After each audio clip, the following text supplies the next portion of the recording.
Okay, group number 1, you are responsible for understanding independent events, our first part of our learning target today. So independent events are outcomes that do not influence the outcome of a second event. So I always think of it as an independent person. So if you're an independent person, you don't depend on anyone, you're on your own.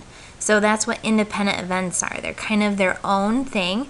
Nothing else is going to affect them.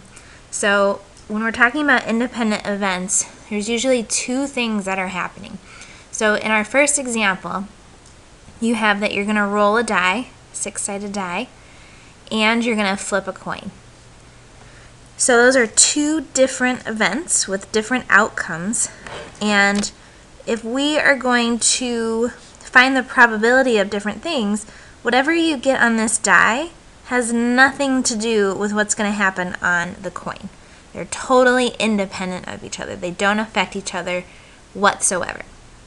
So if my question is, what's the probability of rolling a 1 on the die and then a heads on the coin? They're totally independent. So if they're independent, you're just going to find the probability of each outcome on each of the different events.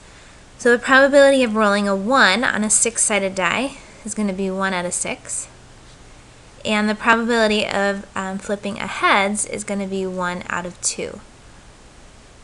So this word "and," if you think back to 8.1, remember whenever you see the word "and," you're going to be multiplying the 2 events. Okay? So we want this to happen, and we want this to happen. So I always think of it as multiplication. It's going to be pretty tough to have both of those things happen at the same time. So multiplication is going to make those, the probability be a lot tougher. So 1 over 6 times 1 over 2 is going to be 1 over 12. So the probability of both of those things happening is 1 out of 12, which isn't super great. But those are independent events. So let's look at the second example.